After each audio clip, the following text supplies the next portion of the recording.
ADN business consultants എന്ന ഈ ഒരു ചാനലിലേക്ക് സ്വാഗതം. ഇനി നമ്മൾ ഡിസ്കസ് ചെയ്യാൻ പോകുന്നത് ഫർണിച്ചറുമായി ബന്ധപ്പെട്ട ബിസിനസ്സുകൾ ചെയ്യുന്ന ആളുകൾ അവർ GSTയിൽ ശ്രദ്ധിക്കേണ്ട കാര്യങ്ങൾ എന്തെല്ലാമാണെന്ന് ആണ് ഈ ഒരു വീഡിയോയിൽ നമ്മൾ ഡീറ്റെയിൽ ആയിട്ട് ഡിസ്കസ് ചെയ്യാൻ പോകുന്നത്. അത് നിലവിൽ ചെയ്യുന്ന ആളുകളും അതുപോലെ തന്നെ പുതിയ GST രജിസ്ട്രേഷന് ഫർണിച്ചറുമായി ബന്ധപ്പെട്ട ബിസിനസ്സുകൾ ചെയ്യാൻ എടുക്കുന്നവരും അറിഞ്ഞിരിക്കേണ്ട കാര്യങ്ങളാണ് ഈ ഒരു വീഡിയോയിൽ നമ്മൾ ഡീറ്റെയിൽ ആയിട്ട് ഡിസ്കസ് ചെയ്യാൻ പോകുന്നത്.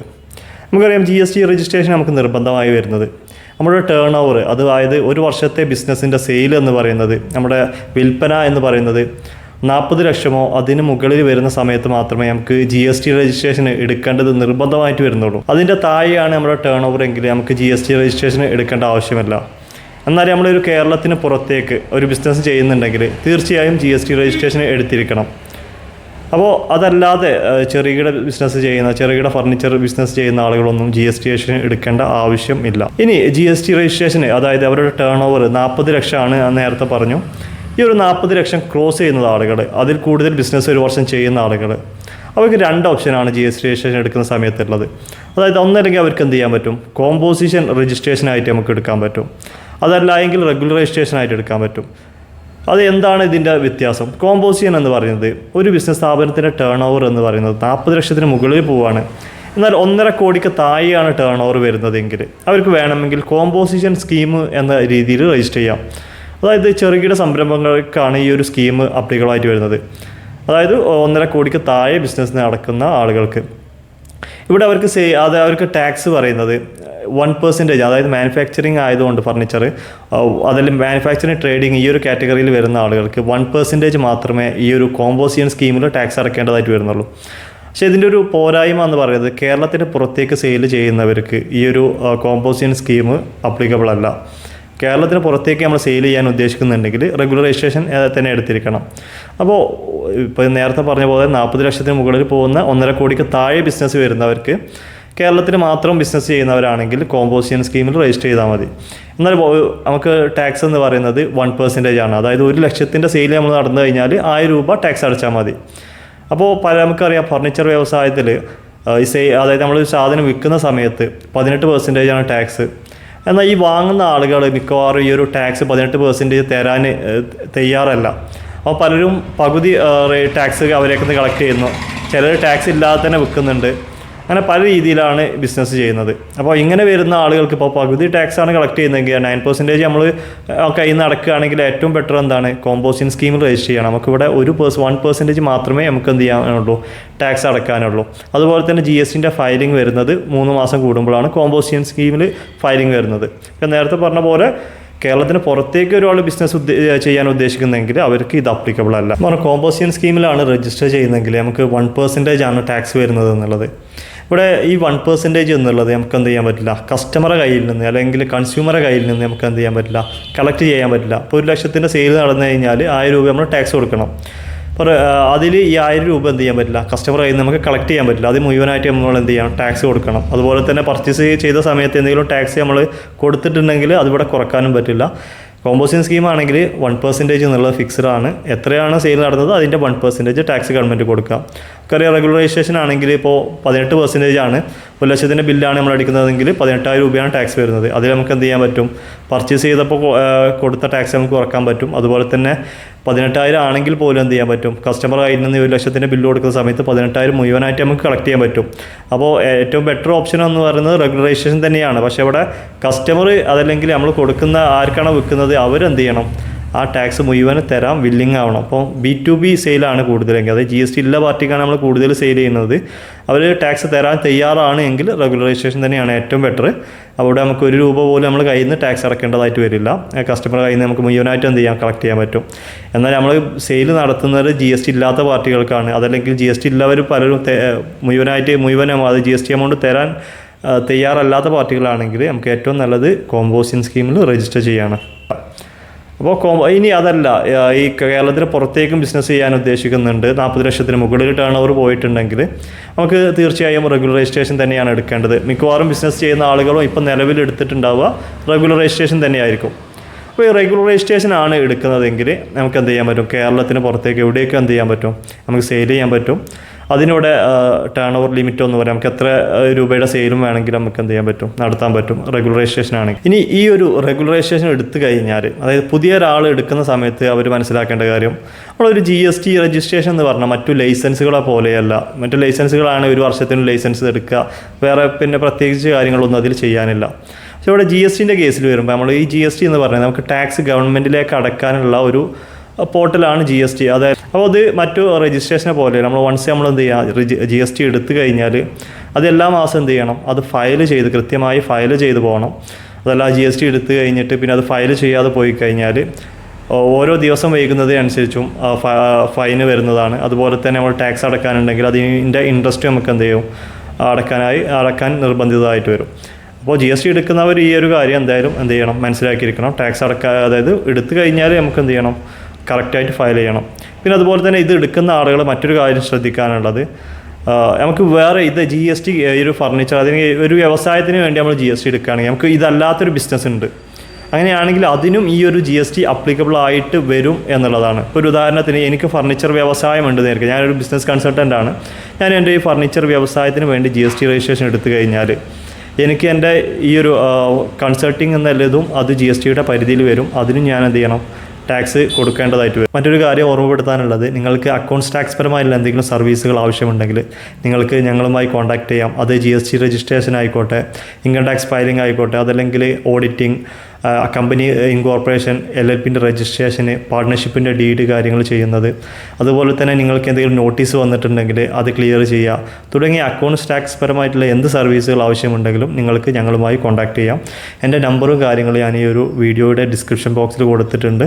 അപ്പോൾ എന്ത് ഡൗട്ടുകളോ കാര്യങ്ങളോ ഉണ്ടെങ്കിലും നിങ്ങൾക്ക് ഈ ഒരു നമ്പറിൽ കോൺടാക്റ്റ് ചെയ്യാം. എൻ്റെ നമ്പർ എന്ന് പറയുന്നത് 9633387350. GST രജിസ്ട്രേഷൻ നമ്മൾ എടുത്തു എന്ന് വിചാരിക്കാം. അതല്ലെങ്കിൽ എടുത്ത ആളുകൾ ശ്രദ്ധിക്കേണ്ട കാര്യം, നമ്മൾ GST രജിസ്ട്രേഷൻ എടുത്തു കഴിഞ്ഞാൽ നേരത്തെ പറഞ്ഞ ഫയലിംഗ് കറക്റ്റായിട്ട് പോകണം. അതുപോലെ തന്നെ നമുക്ക് സെയിലിന് അനുപാതികമായിട്ടാണ് നമ്മൾ ടാക്സ് അടക്കേണ്ടത്. ഇപ്പോൾ ഫർണിച്ചർ വ്യവസായത്തിൽ 18% ആണ് നമുക്ക് ടാക്സ് വരുന്നത്. അപ്പോൾ ഈ ഒരു നമുക്ക് 1 ലക്ഷത്തിൻ്റെ ബിസിനസ് നടന്നു കഴിഞ്ഞാൽ 18,000 രൂപ നമ്മൾ എന്ത് ചെയ്യണം, ടാക്സ് അടക്കണം. അതിൽ നിന്ന് നമുക്ക് എന്ത് ചെയ്യാൻ പറ്റും, പർച്ചേസ് ചെയ്ത സമയത്ത് നമ്മൾ എന്തെങ്കിലും ടാക്സ് കൊടുത്തിട്ടുണ്ടെങ്കിൽ ആ ഒരു എമൗണ്ട് കുറച്ചിട്ട് ബാക്കി മാത്രമേ നമുക്ക് ടാക്സ് അടച്ചാൽ മതി. ഒരു ഉദാഹരണത്തിന് നമ്മളൊരു 1 ലക്ഷത്തിൻ്റെ സെയിൽ നടന്നു. 1 ലക്ഷത്തിൻ്റെ സെയിൽ നടക്കുമ്പോൾ നമുക്കറിയാം 18,000 രൂപയാണ് നമ്മൾ ടാക്സ് അടക്കേണ്ടത്. ഒരു 50,000 രൂപയുടെ പല സാധനങ്ങൾ ഫർണിച്ചർ, അതായത് മരം മേടിക്കാം, അതല്ലെങ്കിൽ മറ്റു ഹാർഡ്വെയർ ഐറ്റംസ് മേടിക്കാം, അതെല്ലാം പാടെ കൂടിയാണ്ട് ഒരു 50,000 രൂപയുടെ പർച്ചേസ് ഉണ്ടെങ്കിൽ അതിന് 18% ടാക്സ് എങ്കിൽ നമുക്ക് 50,000-ൻ്റെ 18% 9,000. ഇവിടെ നമുക്ക് ടാക്സ് അടക്കാനുള്ളത് 1 ലക്ഷത്തിന് 18,000 രൂപ. അപ്പോൾ ഈ ഒരു 18,000 നിന്ന് നമ്മൾ പർച്ചേസ് ചെയ്തപ്പോൾ കൊടുത്ത ഈ ഒരു 9,000 കുറച്ച് നെറ്റ് നമുക്ക് എന്ത് ചെയ്താൽ മതി, 9,000 രൂപ നമ്മൾ ടാക്സ് അടച്ചാൽ മതി. പക്ഷേ ഇവിടെ വലിയൊരു മിസ്റ്റേക്ക് ആളുകൾ ചെയ്തു വരുന്നുണ്ട്. അതായത് പലരും ടാക്സ് അടക്കാൻ, അതായത് GST എടുത്തിട്ടുണ്ടാവും, എന്നാൽ ടാക്സ് അടക്കാൻ ആരും വില്ലിങ് അല്ല. അപ്പോൾ ഇപ്പോൾ 1 ലക്ഷത്തിൻ്റെ സെയിൽ കടന്നു കഴിഞ്ഞാൽ പലരും ഫേക്ക് ബില്ലുകൾ, 1 ലക്ഷത്തിൻ്റെ തന്നെ പർച്ചേസ് ബില്ലുകൾ എന്ത് ചെയ്യും, ഉണ്ടാക്കിയിട്ട് എന്ത് ചെയ്യും, അതിന് കറക്റ്റായിട്ട് ടാക്സ് എത്രയാണോ സെയിൽ നടന്നിട്ടുള്ളത് അത്ര തന്നെ എന്ത് ചെയ്യും, പർച്ചേസും ബില്ലുകളും എന്ത് ചെയ്യും, കളക്ട് ചെയ്യും.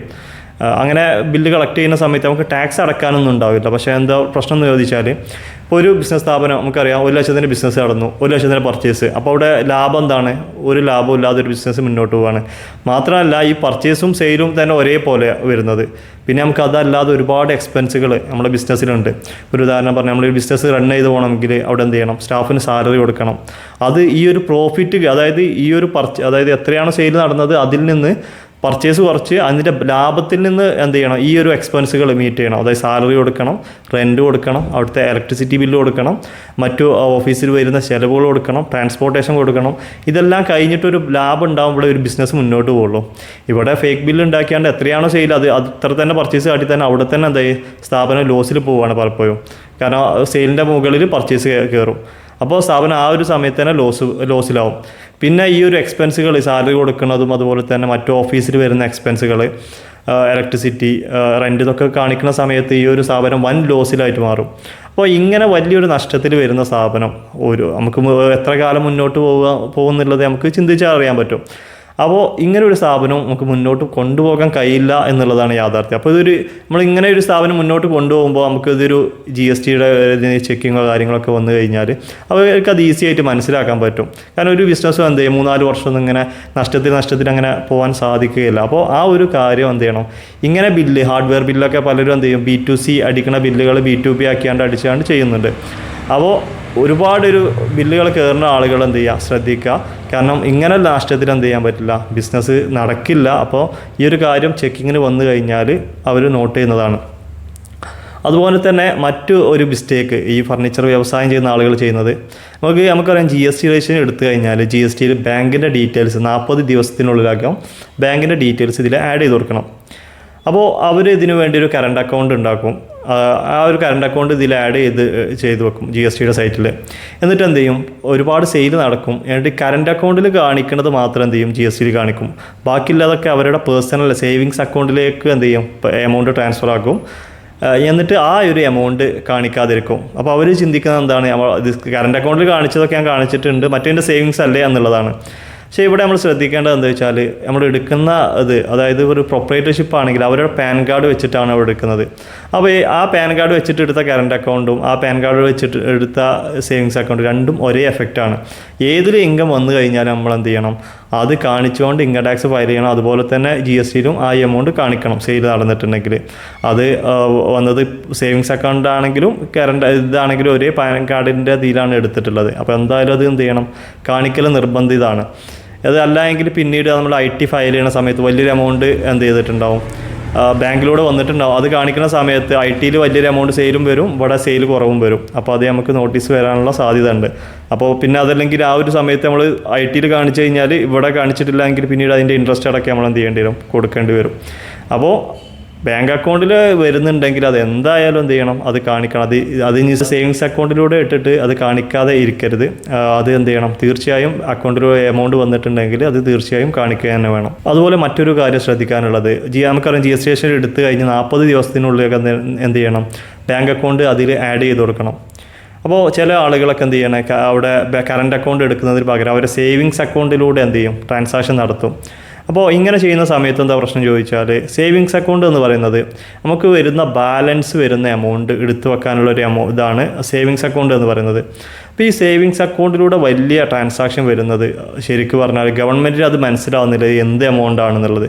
പക്ഷേ അതിന് പകരം നമ്മൾ കറണ്ട് അക്കൗണ്ടിലൂടെയാണ് കൂടുതൽ ട്രാൻസാക്ഷൻ വരുന്നതെങ്കിൽ അത് ഗവൺമെൻറ്റിനും അത് മനസ്സിലായത് അതൊരു ബിസിനസ് സ്ഥാപനത്തിൻ്റെ വരുന്ന അതിൻ്റെ ട്രാൻസാക്ഷൻ ആണെന്ന് മനസ്സിലായി. മറ്റൊരു സേവിങ്സ് ആയിട്ടാണ് അത് ട്രീറ്റ് ചെയ്യുന്നത്.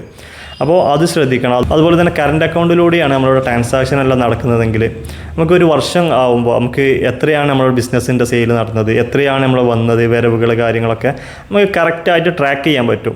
മറ്റേ സേവിങ്സ് അക്കൗണ്ടിലൂടെ ആകുമ്പോൾ നമ്മളെ ബിസിനസ്സിൻ്റെ എമൗണ്ട് അതിൽ വന്നിട്ടുണ്ടാവും, നമ്മുടെ പേഴ്സണൽ ഒരുപാട് ട്രാൻസാക്ഷൻ നടന്നിട്ടുണ്ടാവും, ഗൂഗിൾ പേ വഴി പല പേയ്മെൻറ്റുകളും നടന്നിട്ടുണ്ടാവും. അപ്പോൾ ഇതെല്ലാം എത്രയാണ് നമ്മുടെ ബിസിനസ്സിൻ്റെ എമൗണ്ട്, എത്രയാണ് നമ്മുടെ പേഴ്സണൽ എമൗണ്ട്, ഇതെല്ലാം കണ്ടെത്താൻ ഈ ഒരു സേവിങ്സ് അക്കൗണ്ടിലൂടെ ട്രാൻസാക്ഷൻ നടത്തുന്ന സമയത്ത് വളരെ ബുദ്ധിമുട്ടാണ്. എന്നാൽ കറണ്ട് അക്കൗണ്ട് ആകുമ്പോൾ അതിലൂടെ വന്ന എമൗണ്ടുകളെല്ലാം എന്താണ്, നമ്മളെ ബിസിനസ്സിൻ്റെ എമൗണ്ടാണ്. അതുകൊണ്ട് തന്നെ നമുക്ക് വളരെ ഈസി ആയിട്ട് അത് എന്ത് ചെയ്യാൻ പറ്റും, ട്രാക്ക് ചെയ്യാൻ പറ്റും. അത് ഇന്ന ബിസിനസ്സിൻ്റെ എമൗണ്ട് ആണെന്നുള്ളത് ട്രാക്ക് ചെയ്യാൻ പറ്റും. അപ്പോൾ GST ബിസിനസ് ചെയ്യുന്നവർ എന്ത് ചെയ്യുക, കറണ്ട് അക്കൗണ്ട് മാക്സിമം എന്ത് ചെയ്യുക, കറണ്ട് അക്കൗണ്ട് തന്നെ തീർച്ചയായും എന്ത് ചെയ്യാൻ ബിസിനസ് കറണ്ട് അക്കൗണ്ടിലൂടെ മാത്രം ചെയ്യാൻ ശ്രമിക്കുക. ഫർണിച്ചർ വ്യവസായം ചെയ്യുന്ന ആളുകൾ E-way ബിൽ അടിക്കുന്ന കാര്യത്തിൽ പലർക്കും പല സംശയങ്ങളുണ്ട്.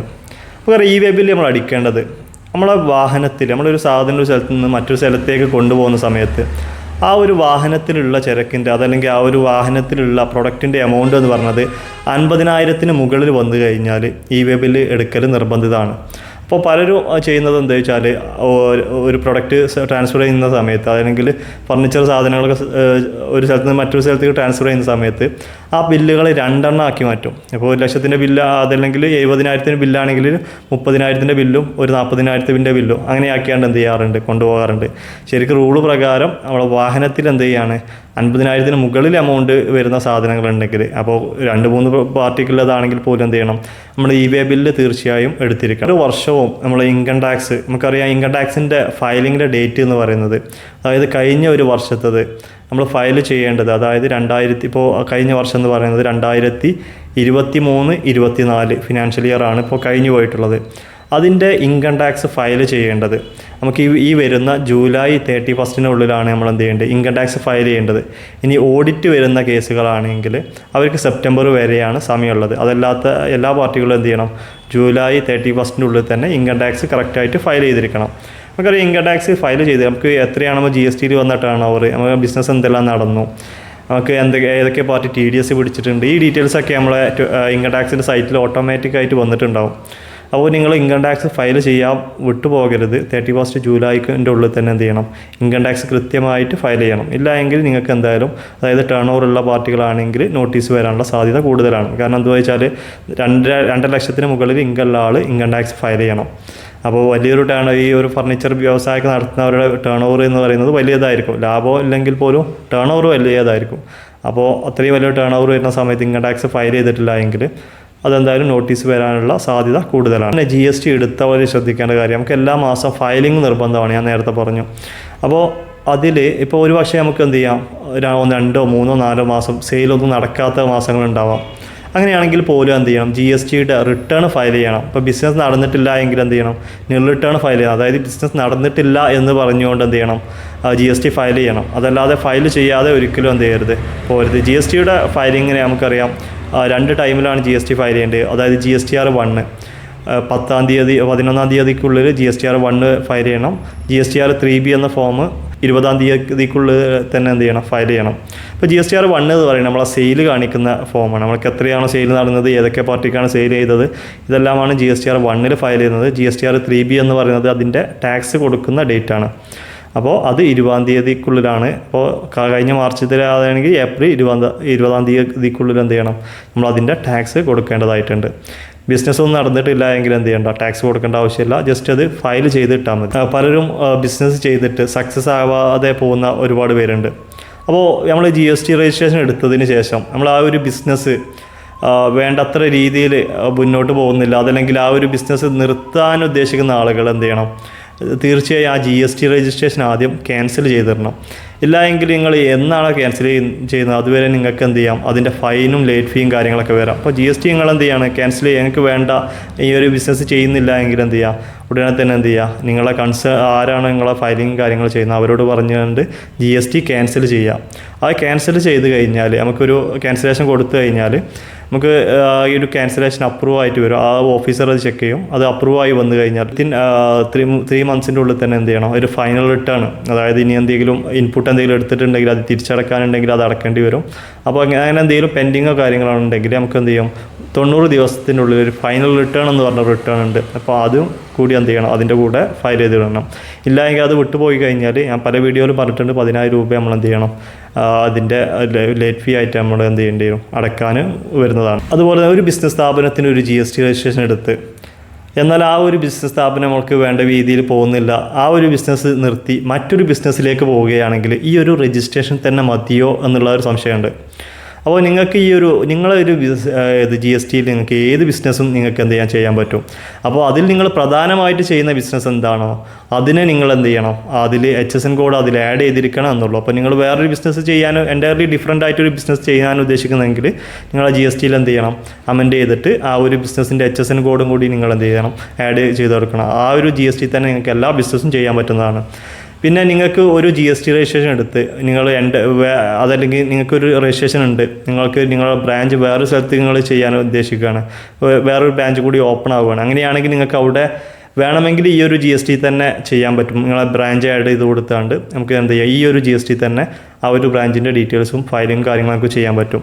അതല്ല നിങ്ങൾക്ക് സെപ്പറേറ്റ് GST തന്നെ വേണം, അതിൻ്റെ കണക്കും കാര്യങ്ങളൊക്കെ സെപ്പറേറ്റ് തന്നെ വേണമെന്നുണ്ടെങ്കിൽ നിങ്ങൾക്ക് പുതിയ GST രജിസ്ട്രേഷന് റിക്വസ്റ്റ് കൊടുക്കാവുന്നതാണ്. ചില സമയത്ത് അതിന് കൊറി വരും, എന്തുകൊണ്ടാണ് നിങ്ങൾ വേറെ GST എടുക്കുന്നത് എന്ന് പറഞ്ഞാൽ ഒരു കൊറി വരും. അപ്പോൾ അതിന് കറക്റ്റായിട്ട് റീപ്ലൈ കൊടുത്തു കഴിഞ്ഞാൽ നമുക്ക് എന്ത് ചെയ്യാം, അതിന് സെപ്പറേറ്റ് GST രജിസ്ട്രേഷൻ തന്നെ അങ്ങനെ വരുന്ന ബിസിനസ്സുകൾക്ക് കിട്ടുന്നതാണ്. പിന്നെ പുതുതായിട്ട് GST രജിസ്ട്രേഷൻ എടുക്കുന്നവർ എന്തെല്ലാം ഡോക്യുമെൻറ്റ്സ് ആണ് വേണ്ടത്, എത്ര ദിവസമാണ് GST രജിസ്ട്രേഷൻ എടുക്കുക എന്നുള്ളത് ഡൗട്ടുണ്ട്. അപ്പോൾ GST രജിസ്ട്രേഷൻ നമുക്ക് വേണ്ടത് വിത്തിൻ 14 ദിവസമാണ് GST അവർ പറയുന്നത്. എന്നാൽ കൂടി ഒരാഴ്ചക്കുള്ളിൽ തന്നെ GST രജിസ്ട്രേഷൻ കിട്ടാറുണ്ട്. നമുക്കൊരു GST കൊടുക്കണം എന്നുണ്ടെങ്കിൽ ഡോക്യുമെൻറ്റ്സ് വേണ്ടത്, നിങ്ങളൊരു പ്രൊപ്പറേറ്റർഷിപ്പാണെങ്കിൽ, അതായത് ഒരു വ്യക്തി നടത്തുന്ന സ്ഥാപനമാണെങ്കിൽ നിങ്ങളുടെ സ്ഥാപനത്തിൻ്റെ ആധാർ കാർഡ്, നിങ്ങളുടെ Aadhaar card, pan card, photo, email ID, mobile number, അതുപോലെ തന്നെ ആ ഒരു സ്ഥാപനത്തിൻ്റെ റെൻ്റൽ എഗ്രിമെൻറ്റ്, അതുപോലെ തന്നെ ആ സ്ഥാപനത്തിൻ്റെ ബിൽഡിങ്ങിൻ്റെ ടാക്സ് അടച്ച റെസിപ്റ്റ്, ഈ ഒരു ഡീറ്റെയിൽസ് ഉണ്ടെങ്കിൽ നമുക്ക് എന്ത് ചെയ്യാൻ പറ്റും, GST രജിസ്ട്രേഷൻ കൊടുക്കാൻ പറ്റും. അപ്പോൾ അതിന് റെഗുലർ രജിസ്ട്രേഷൻ ആണെങ്കിലും കോമ്പോസിഷൻ രജിസ്ട്രേഷൻ ആണെങ്കിലും സെയിം ഡോക്യുമെൻറ്റ്സ് തന്നെയാണ് വേണ്ടത്. ഇനി നിങ്ങളതൊരു ഇൻഡിവിജ്വൽ ബിസിനസ് അല്ല, അതൊരു പാർട്ട്ണർഷിപ്പോ LLP കമ്പനിയോ ആണെങ്കിൽ, ഇപ്പോൾ പാർട്ട്ണർഷിപ്പ് ആണെങ്കിൽ പാർട്ട്ണർഷിപ്പിൻ്റെ ഡീഡ് അതിൻ്റെ അഡീഷണൽ ആയിട്ട് വെക്കാനുണ്ടാവും. അതല്ല ഒരു കമ്പനിയോ LLP ഒക്കെ ആണെങ്കിൽ അതിൻ്റെ ഇൻകോർപ്പറേഷൻ സർട്ടിഫിക്കറ്റും കൂടി എന്ത് ചെയ്യണം, അതിൽ അറ്റാച്ച് ചെയ്ത് കൊടുക്കണം. അങ്ങനെയാണെങ്കിൽ നമുക്ക് എന്ത് ചെയ്യാൻ പറ്റും, അത് വെച്ചാണ് നമുക്ക് GST രജിസ്ട്രേഷൻ എടുക്കാൻ പറ്റും. അപ്പോൾ ഇന്ന് നമ്മൾ ഈ ഒരു ഡിസ്കസ് ചെയ്ത കാര്യങ്ങൾ നിങ്ങൾക്ക് എല്ലാവർക്കും മനസ്സിലായിട്ടുണ്ടാവും എന്ന് വിചാരിക്കുന്നു. ഇതിലായിട്ട് ഞാൻ പ്രധാനമായിട്ട് നിങ്ങളെ കൺവേ ചെയ്യാൻ ഉദ്ദേശിക്കുന്നത് നിങ്ങൾ പർച്ചേസ് ബില്ല് കയറ്റുന്ന കാര്യങ്ങൾ, അതാണ് ഏറ്റവും ഇമ്പോർട്ടൻ്റ് ആയിട്ടുള്ള കാര്യം. സെയിൽ എത്രയാണോ അത്ര തന്നെ നിങ്ങൾ ഒരിക്കലും എന്ത് ചെയ്യരുത്, പർച്ചേസ് ബില്ല് കയറ്റരുത്. ആക്ച്വലി പർച്ചേസ് ഉണ്ടെങ്കിൽ അത് ഓക്കെ, അതല്ലാതെ ടാക്സ് അടക്കാതിരിക്കാൻ വേണ്ടിയിട്ട് സെയിലിന് അനുപാതികമായിട്ട് പർച്ചേസ് കയറ്റി കഴിഞ്ഞാൽ ഭാവിയിൽ അത് എന്ത് ചെയ്യാം, ബുദ്ധിമുട്ട് നിങ്ങൾക്ക് ഉണ്ടാവാനുള്ള സാധ്യതയുണ്ട്. അപ്പോൾ ഈ ഒരു വീഡിയോ ചെയ്തത് ഈ ഒരു കാര്യം കൺവേ ചെയ്യാനാണ്. അപ്പോൾ ഈ ഒരു കാര്യങ്ങൾ നിങ്ങൾക്ക് എല്ലാവർക്കും മനസ്സിലായിട്ടുണ്ടാവും എന്ന് വിചാരിക്കുന്നു. Thank you for watching.